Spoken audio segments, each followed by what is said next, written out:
pujian, tapi Tuhan masih berikan kekuatan kita dalam baik Allah. Tuhan siap memberkati kita semua dipuji membesarkan nama Tuhan. Terima kasih kepada Tuhan dan terima kasih Bapak kembali percaya kami bersama. Kita akan baca satu ayat bersama-sama di dalam Mazmur pasal yang ke-30.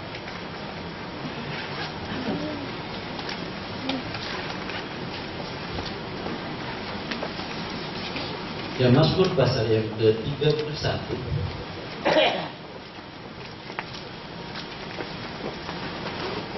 Mazmur pasal yang 31 ayat yang ke-20. Saya rindu kita bacakan ayat ini bersama-sama karena pembacaan Alkitab itu akan menjadi berkat. Kita akan baca bersama-sama di Mazmur pasal yang 31 ayat yang ke-20. Bunyi demikian, 1, 2, 3. Alangkah indahnya, alangkah limpahnya kebaikanmu yang telah kau simpan bagi orang yang takut akan engkau, yang telah kau lakukan bagi orang yang berlindung padamu di hadapan manusia. Satu ayat yang sangat indah di dalam satu perikop. Saya katakan dalam satu perikop, karena kalau kita baca perikop ini dari awal hingga akhirnya hanya terselit satu ayat ini. Kita katakan kepada kita, alangkah limpahnya kebaikanmu yang telah kau simpan bagi orang yang takut akan engkau, yang telah kau lakukan bagi orang yang berlindung padamu di hadapan manusia. Ayat ini adalah Mazmur Daud pada saat Daud bukan dalam keadaan enak. Pada saat Daud bukan dalam keadaan lagi ngongkang kaki atau dalam keadaan perang, menang perang. Tapi kalau kita baca dari awal yang berkata bahwa dia dalam keadaan yang sangat kejepit, musuh kiri dan kanan, bahkan mungkin perkataan daripada orang aja, membisikkan aja, dia sudah mulai ketakutan. Ayat ini dituliskan adalah pada saat waktu dia melarikan diri daripada Saul. Kita tahu pada saat dia melarikan diri Saul, dimanapun dia berada, pada saat dia ada di situ, di rumah A, maka di A itu akan dibunuh. Berarti keberadaannya sangat terancam. Dimanapun dia berada itu ada menjadi satu hal yang sangat tidak enak bagi orang yang menampung dia. Tapi di tengah-tengah dia menuliskan ayat ini. Alangkah limpahnya kebaikanmu. Kira-kira kalau orang yang dalam kondisi seperti itu, dia dapat berkatakan seperti itu. Saya melihat bahwa manusianya lebih saat ini yang kalau mengalami seperti kayak gitu, yang keluar adalah keluh dan kesah. Tidak pernah ada satu kata yang keluar adalah bahwa Tuhan itu baik. Paling gampang manusia adalah pada saat dia lagi menikmati duduk di ruangan AC. Maka dia berkata Tuhan baik. Tapi pada saat waktu mati lampu, kegelapan yang ada, mulai gelisah. Jadi dalam kebaikan Tuhan, di dalam kita menikmati segala apa yang kita miliki, menikmati apa yang kita miliki. Kita berkata Tuhan baik. Tapi kita tidak pernah tahu bahwa sebenarnya kenikmatan itu dari siapa. Raja Daud. Di dalam dia menghadapi segala tantangan hidup yang ada. Dia menuliskan ayat, alangkah limpahnya kebaikanmu. Kondisi dunia bukan semakin hari semakin membaik. Saya katakan hal ini karena nyata dalam kondisi yang kurang baik. Orang yang berbisnis, orang yang punya usaha, dalam kondisi yang sangat bimbang. Apalagi menghadapi pemilu.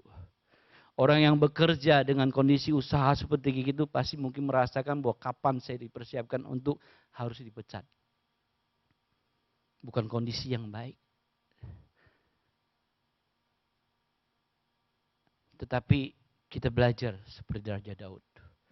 Raja Daud menghadapi kondisi yang sangat pelik, sangat susah sekali. Tapi di tengah-tengahnya dia menuliskan ayat ini. Alangkah limpahnya kebaikanmu bagi yang telah kau simpan. Yang telah kau simpan. Berarti sebelumnya sudah disimpan ya. Yang takut akan engkau. Bukan langsung pada saat itu dikasih, tidak. Tapi sudah disimpan.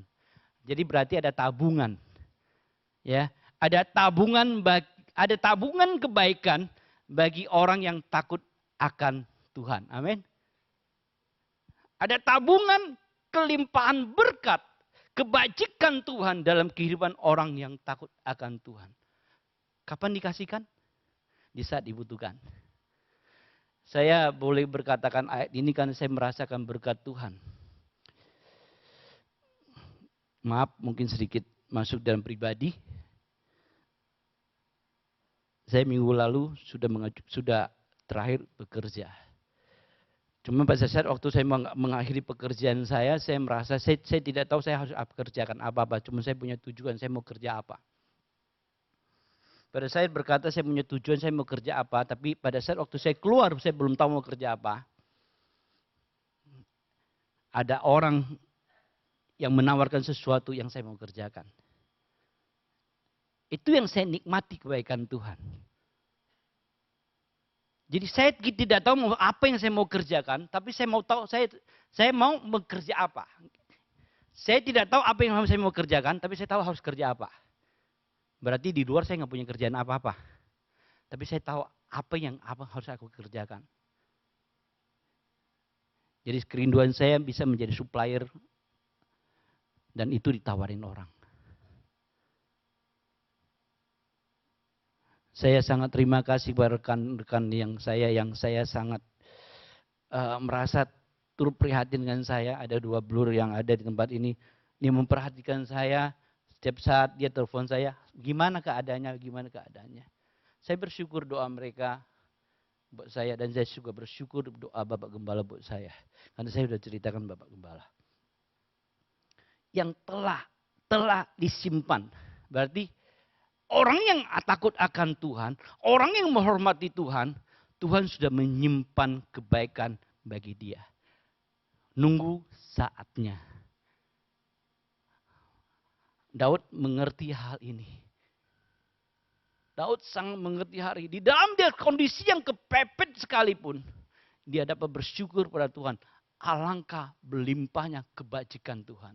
Alangkah berlimpahkan kebaikan Tuhan bagi orang yang takut akan dia.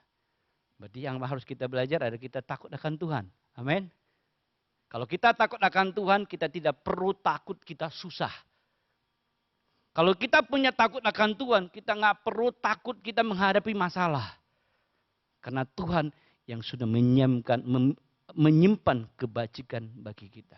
Mungkin di antara kita berkata, nggak mungkin. Orang saya lagi sakit kok. Sekali lagi saya katakan bahwa di situ ada kekuatan Tuhan yang Tuhan berikan bagi kita. Amin. Di saat kita susah, Tuhan memberikan jalan keluar bagi kita. Dia menghibur kita. Ada kebajikan, ada kebaikan yang Tuhan tunjukkan bagi kita.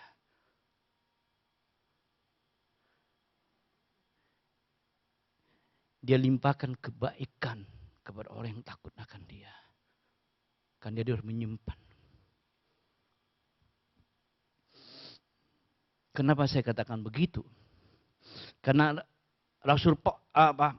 karena Daud sendiri juga menuliskan di dalam satu ayat berkata dia sangka dia sudah ditinggalkan Tuhan.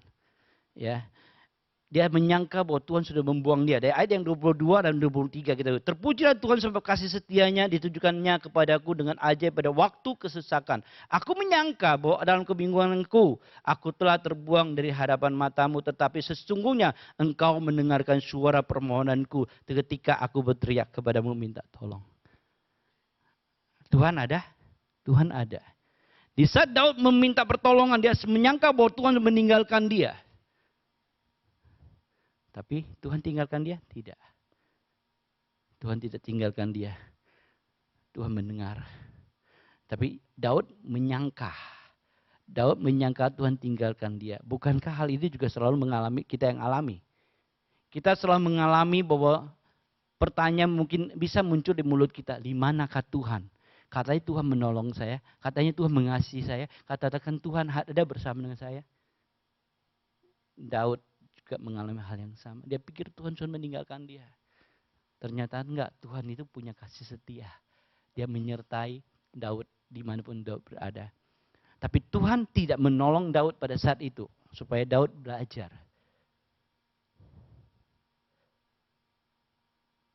Supaya Daud belajar. Belajar apa? Belajar berharap.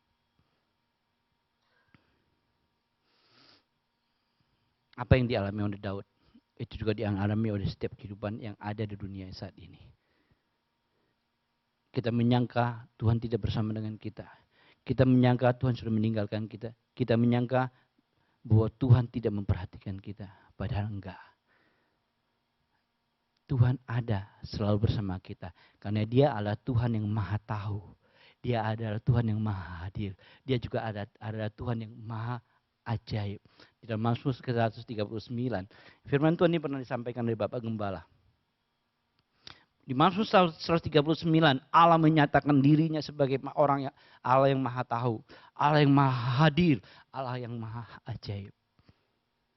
Hanya keajaiban Tuhan yang bisa menolong kita. Karena Dia tahu, Dia ada bersama dengan kita. Apa yang kita alami saat ini? Mungkin tidak seberat Daud.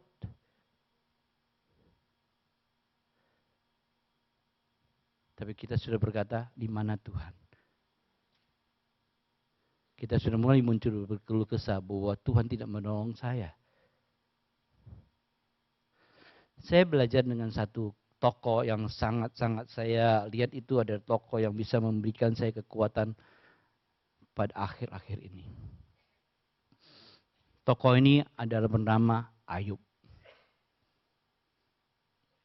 Kita tahu bahwa Ayub diizinkan Tuhan untuk mengalami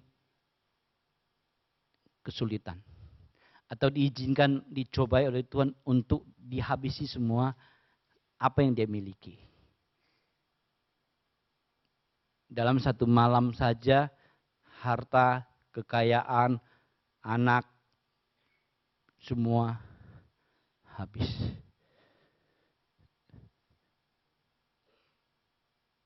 Habis sama sekali. Tapi dalam Ayub yang pasal yang pertama, Alkitab menyatakan kepada kita bahwa Ayub tidak sama sekali. Ayub pasal yang pertama, ayat yang ke-22. Dalam kesemuanya itu Ayub tidak berbuat dosa dan tidak menuduh Allah berbuat yang kurang patut. Padahal sudah habis semua. Tapi Ayub tidak berbuat dosa. Dan tidak berkata bahwa Allah tidak patut. Secara manusia kita coba kita bayangin dari keluarga yang punya 10 anak. Hilang semua. Tapi dia berkata, dia tidak berkata bahwa Tuhan itu tidak baik. Dia tidak berbuat dosa. Apa sih kata dosa itu? Dosa itu sebenarnya bukan berkata bahwa dosa itu bukan berarti kita melakukan sesuatu mencuri atau menginginkan sesuatu dari orang atau membunuh, tidak. Tapi sebenarnya dosa itu adalah posisinya adalah sasaran yang tepat. Di Ayub tidak menyimpang dari sasarannya. Sasaran tepatnya pada Tuhan yang sasarannya. Tujuannya hanya Tuhan. Ayub boleh kehilangan segala sesuatu. Tapi sekali lagi, Ayub tidak kehilangan Tuhan. Amin. Ayub tidak kehilangan Tuhan. Ayub boleh kehilangan segala harta yang dia miliki. Ayub boleh kehilangan semua anak-anaknya. Tapi Alkitab berkata, Ayub tidak berbuat dosa. Ayub tidak kehilangan Tuhan. Tujuan dia tetap kepada Tuhan. Sasaran dia hanya Tuhan.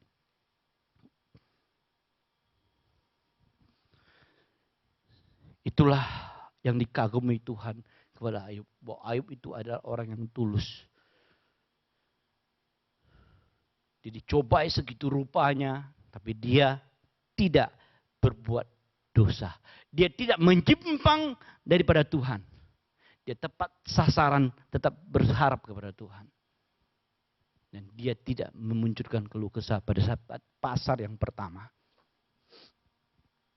Pasar yang kedua kita juga tahu bahwa Ayub tidak berbuat dosa. Dalam Ayub yang pasar yang kedua yang ke-10.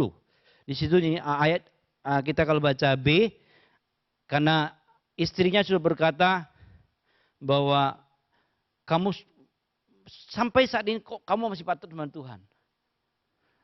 Tapi Ayub dalam kesemuanya itu tidak berbuat dosa dengan bibirnya. Dia tidak menyangkal Tuhan.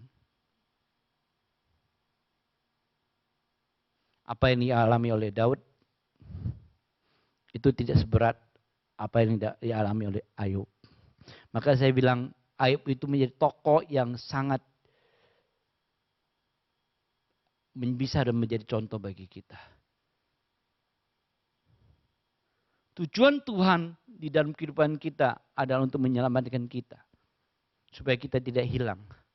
Tapi kita manusia akan hilang karena kita lebih mencintai dunia saat ini.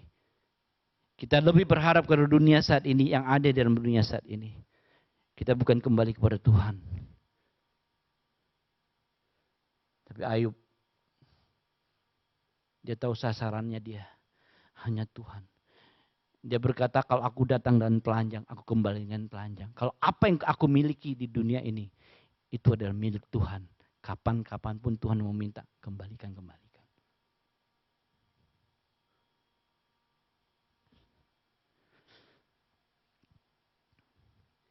Inilah kekuatan iman yang Ayub miliki. Kita buka di dalam Ayub pasal 23.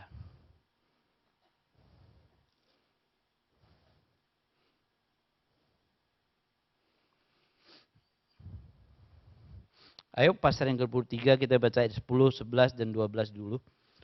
Karena ia tahu jalan hidupku, seandainya ia menguji aku akan timbul seperti emas. Kakiku tetap mengikuti jejaknya, dan aku menuruti jalannya dan tidak menyimpang. Perintah dari bibirnya tidak kulanggar. Dalam sandu badiku kusimpan ucapkan mulutnya. Dia tahu rancangan Tuhan. Dia tahu rencana Tuhan. Alkitab berkata rancangan Tuhan yang memberikan masa depan yang penuh kebahagiaan. Dia tahu. Kalau Tuhan mengizinkan ini terjadi, hanya sesaat Tuhan menguji keyakinan aku atau imanku supaya aku timbul seperti emas. Ayub tahu hal itu. Sehingga dia tidak menyimpang ke kanan maupun ke kiri. Dia tetap menyimpan segala perkataan Tuhan.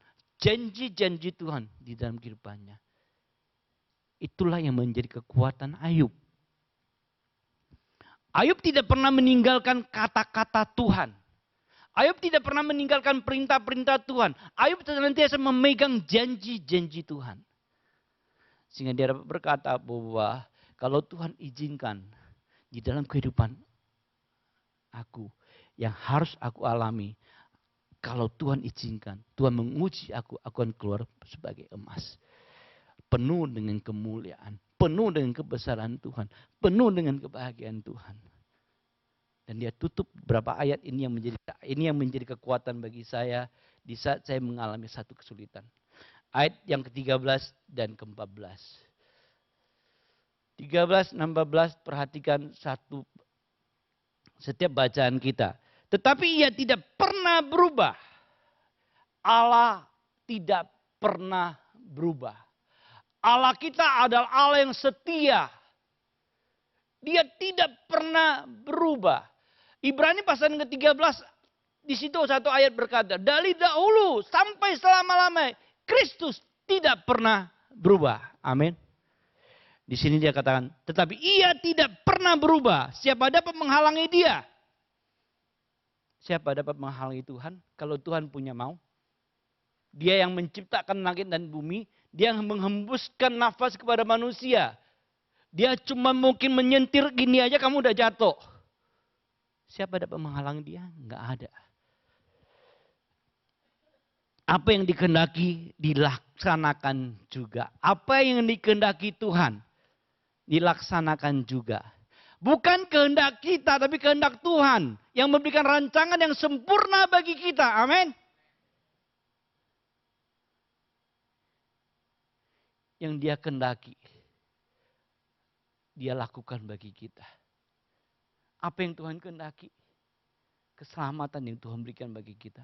Amin. Sehingga dia rela mengorbankan anaknya yang tunggal. Dia rela memberi yang terbaik bagi kita. Itu yang dikehendaki Tuhan dalam kehidupan kita. Supaya setiap manusia yang percaya kepada dia selamat. Keselamatan itu jauh lebih berharga daripada apa yang kita miliki dalam dunia ini.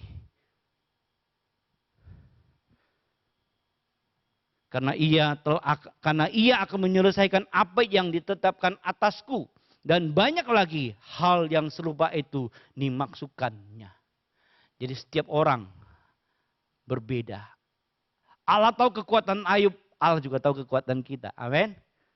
Dia tidak pernah mencobai kita. Dia tidak pernah memberikan ujian bagi kita melampaui kekuatan kita. Di saat pun di dalam kelemahan kita, di saat ketidakberdayaan, kita percaya bahwa Allah ada bersama dengan kita. Dia memimpin kita, dia menyertai kita, dia menolong kita. Tapi kita tidak melihat hal itu. Dia melaksanakan semuanya bagi kita.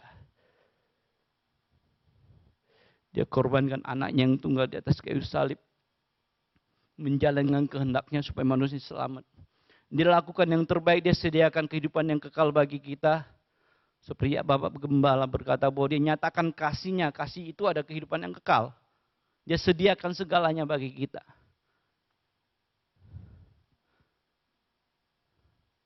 Tuhan tidak pernah meninggalkan kita.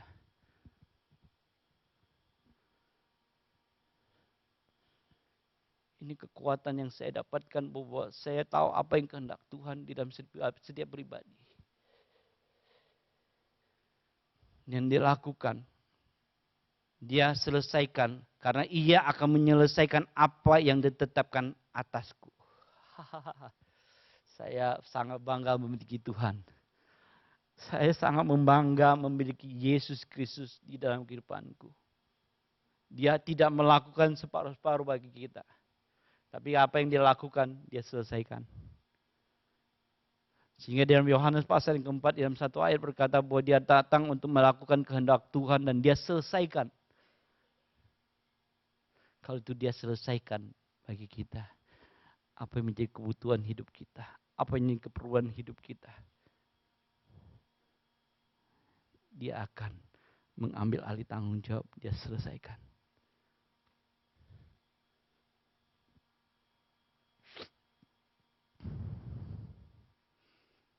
Ayub tahu siapa Tuhan itu. Sehingga Ayub tidak berani berbantah dengan Tuhan. Walaupun pada saat awal-awalnya mungkin dia berkeluh kesah. Dia tahu, dia merasakan kok Tuhan segitu jahatnya.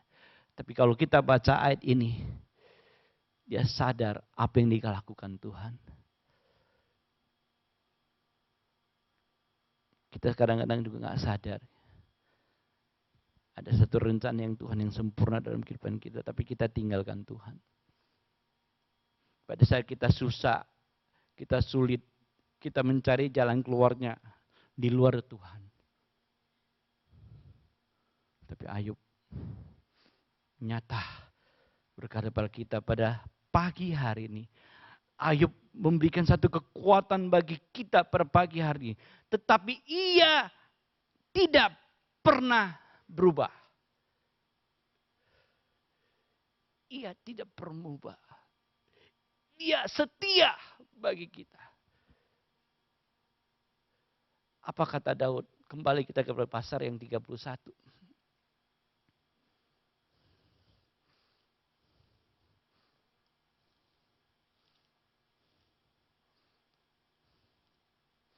Ayat yang ke-24. Mazmur 31 ayat ke-24.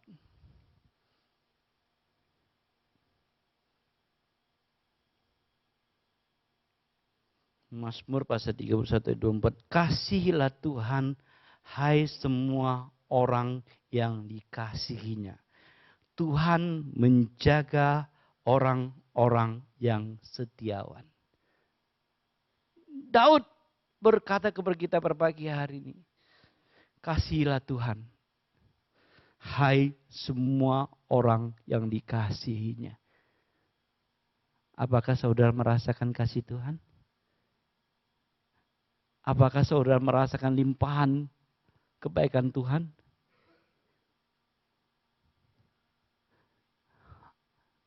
Daud berkata, kasihilah Tuhan.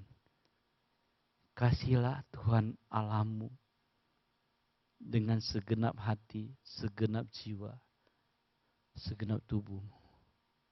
Karena Dia yang sudah melimpahkan kasih itu bagi kita. Dan bagi orang yang Tuhan menjaga orang-orang yang setiawan.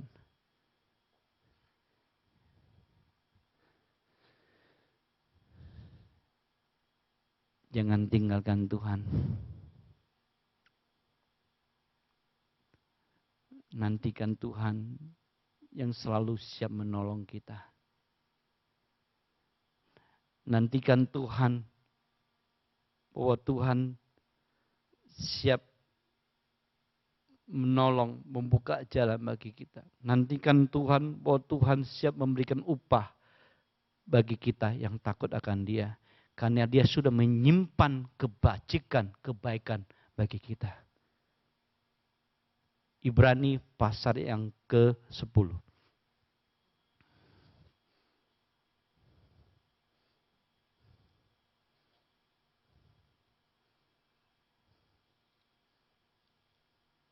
Ibrani pasal yang ke-10 ayat ke-35 dan ke-36. Ibrani pasal yang ke-10 ayat 35 dan ke-36.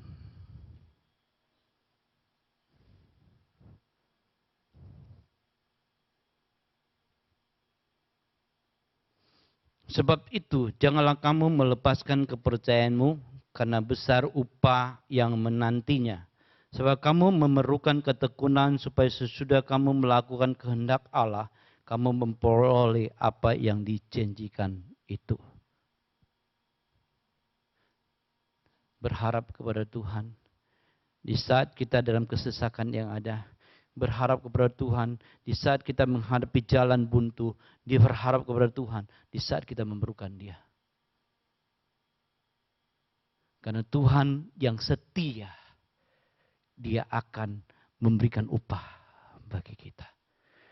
Dia upah yang dimaksud itu adalah membuka jalan bagi kita. Mencari jalan keluar bagi kita. Menunjukkan orang, memberikan kasih bagi kita. Bukan karena Dia memberikan langsung nih, turun dari surga nih. Gue dari surga nih. Lu butuh berapa sih? Cepeceng. Cepeceng. Enggak. Tuhan kita bukan Tuhan yang murah. Tapi Tuhan kita yang selalu ingin memproses, mengajar kita. Bahwa setiap kali yang Dia sediakan itu, Dia butuh kita langkah untuk menjalan. Sehingga Matius pasal yang ke-7 ayat ke-7 itu kalau kita baca dengan jelas. Mintalah kamu akan mendapat. Mintalah kamu akan diberi. Carilah kamu akan mendapat. Ya kan? Berarti kan sesudah kamu minta, Tuhan siapkan, tapi kamu mesti cari kan? Tapi yang paling terakhir itu ketuklah. Ini ketuk ini yang paling susah saya bilang. Mengetuk pintu orang butuh apa? Kerendahan hati.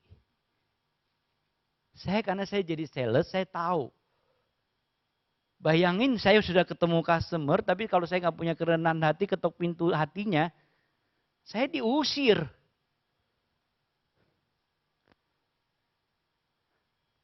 Saya masih punya kerendahan hati. Jadi sebenarnya pada saat perjalanan kita tahu bahwa apa yang kita butuhkan, Tuhan masih memproses kita. Butuhnya apa? Kerendahan hati. Menanti enak nggak? Kira-kira kalau nanti orang tunggu sesuatu enak nggak? Nggak enak.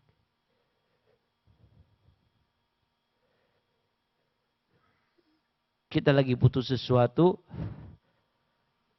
kita tahu Dia bisa kasih ke kita, tapi kita datang, Dia bilang, tunggu ya, mau duduk. Sejam kayak sehari.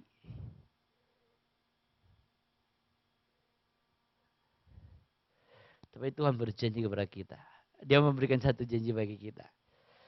Kalau di sini dikatakan sebab itu janganlah kamu mending lepaskan kepercayaanmu karena besar upah yang menantinya. Menanti itu enak.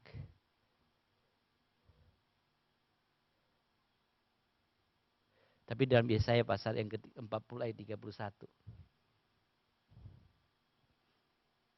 Yesaya 40 ayat 31.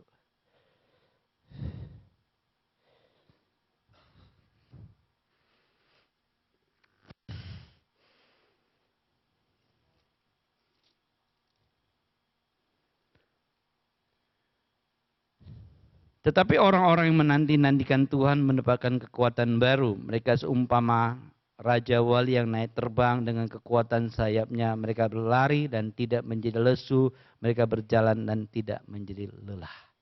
Ini janji Tuhan. Menanti Tuhan, bukan menanti manusia ya. Menanti Tuhan berarti kita berharap kepada Tuhan. Menanti manusia kita menanti berharap kepada manusia. Tapi kalau menanti Tuhan, berharap kepada Tuhan, Tuhan berjanji dan memberikan kekuatan yang baru. Amin. Kembali ke Ibrani kalau kita lihat apa yang dikatakan oleh Tuhan bagi kita. Sebab kamu memerlukan ketekunan.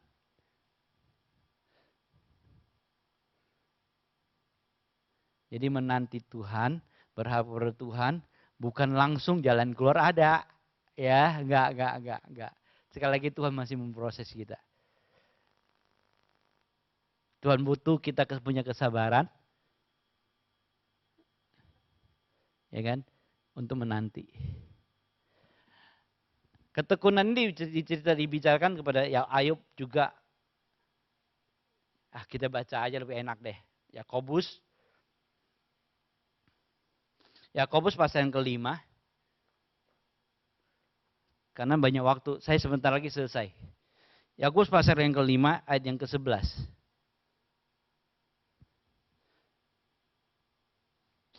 Sesungguhnya kami menyebut mereka berbahagia, yaitu mereka yang telah bertekun. Kamu telah mendengar tentang ketekunan Ayub dan kamu telah tahu apa yang pada akhirnya disediakan Tuhan baginya. Karena Tuhan Maha Penyayang dan penuh belas kasihan. Amin. Jadi Allah menilai ketekunan Ayub. Sehingga Yakobus menuliskan Ayub adalah orang yang berbahagia. Karena ketekunannya. Dan kita tahu bahwa dengan ketekunan Ayub pada titik akhirnya.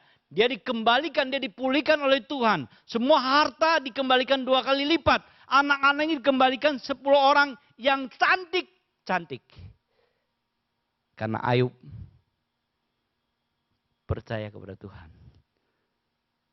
Karena Ayub berkata bahwa Tuhan itu adalah Tuhan yang setia, tidak pernah berubah. Apa yang dia kehendaki dia lakukan dengan baik.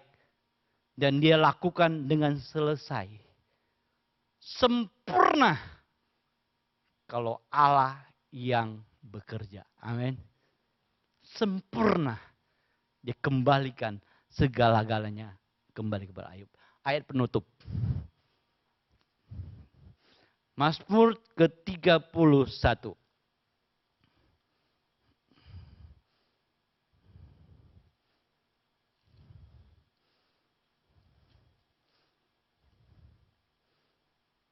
Ayat yang ke-25. Saya mengundang pemain musik. Mazmur 31 ayat yang ke-25. Kuatkanlah dan teguhkanlah hatimu, hai semua orang yang berharap kepada Tuhan. Teguhkan dan kuatkan hatimu, semua orang yang berharap kepada Tuhan. Apa yang kita teguhkan? Keyakinan kita, kekuatan kita. Kekuatan yang Tuhan berikan bagi kita. Iman kita seperti Ayub. Iman kita seperti Daud yang berkata, alangkah limpahnya kebaikan Tuhan yang telah disimpan bagi orang yang takut akan Tuhan. Kita belajar Ayub, keimanan Ayub yang begitu kuat. Sehingga dia berkata kalau Tuhan itu izinkan, maka dia mau saya seperti emas jadinya. Yang penuh dengan kemuliaan. Saya serahkan kepada Om.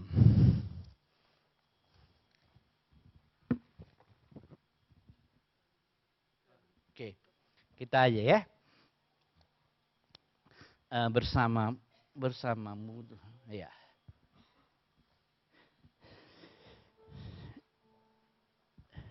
Kita sudah mendengarkan firman Tuhan.